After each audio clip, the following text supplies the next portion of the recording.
Hello, class. Today we are talking about salary negotiation. Now, I remember when I was taking your classes throughout the semester, or maybe in the last semester also, some of you had asked me that whether it was proper to ask about the salary or negotiate the salary in the present scenario where uh, there is so less work and more people applying for jobs. I would say that if not negotiate, maybe you can talk about these things. I have shared my screen with you. Let me minimize myself. So it is not about negotiating, it is just that you get the salary that you deserve. What are salary negotiations? So what are the steps that are there? You have to build your case. You have to, there may be some resistance and strike a balance between a firm and a flexible one. Now, there are certain things that are given here which will help you do that. I'll stop sharing this because this article is there in your inbox. You can go ahead and read it. What I would like to do with you is that let us rather talk about this a little bit. Look, there is a norm, a trend in the market about the job that you're applying for. Uh, it is not that, even if you think about the daily laborers, the house helps, and all those wage earners, I mean, daily wage earners that we have, even in their cases, there is a market trend there. And you cannot just go below the market trend and just say that I am going to give you this. If you take it, fine. If you don't, leave it. I'll have a different option, because whoever comes up, he or she will be asking for the same, I mean, pay, because that is the market trend. That is the norm that is there. If the market trend is below your expectation, there is hardly something you can do unless and until you really have something solid in your CV, in your experience under your belt, that is more than valuable. I mean, should be paid more according to the market trend. So in that cases, you would be right to ask the employer about a better option. Um, have a salary range rather than a salary figure.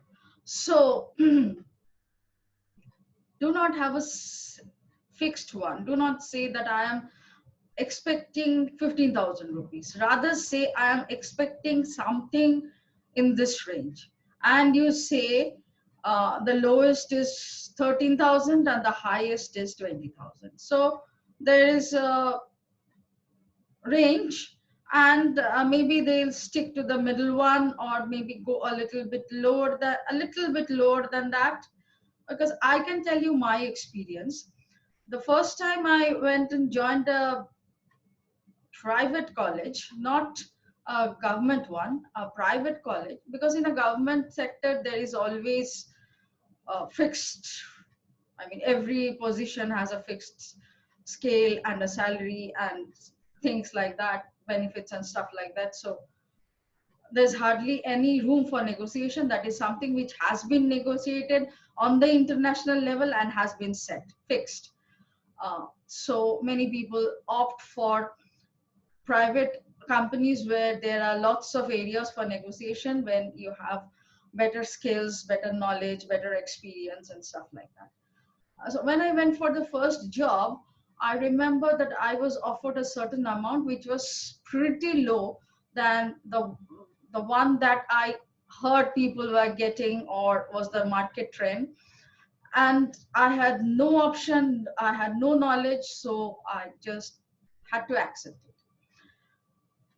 There came a time when, or rather, after the 6 months tenure was over, where probation tenure was over, I had been called down for a renegotiation and a small interview. So that interview was nothing but just to tell me that, give me a feedback of what I have accomplished and what I had failed in, and given me a little bit of opportunity. So that was the time I took to negotiate.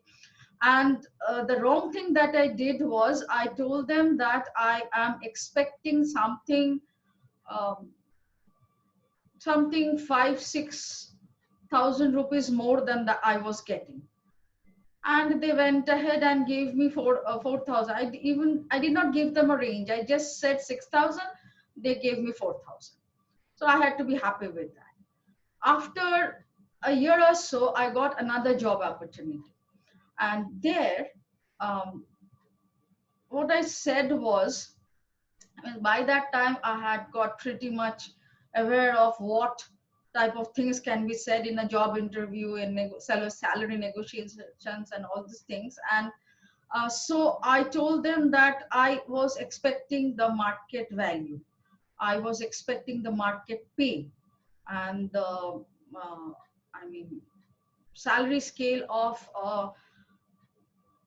that was a time when there was lecturer and not assistant professor. So the salary scale of a lecturer, that a lecturer gets in the government colleges. And you'll be happy to know that that was almost a 10, 12, 15,000 jump. Yes, almost 12,000 jump, if not more, from what I was getting previously. And I got that. It didn't matter that I was not being paid anything near this. I was qualified enough. I did not have I had my master's only. I did not have my PhD. I was qualified enough for the job, and I got a market price. So I was someone who has demanded the market price, and I got it. Next time when I got when there was another review after the probation period, there I asked them, I was offered a promotion, and I asked them not just for the market review, but some uh, additional benefits, like transport, DA, PF, and all such things.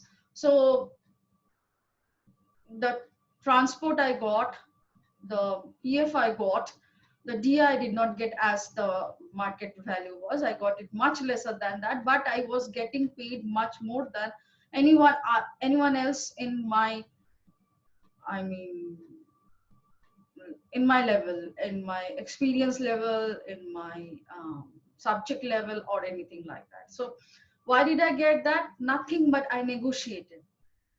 The person who was sitting on the other side of the table understood that I knew my value, and so I was negotiating. So that is what they are asking you to do here.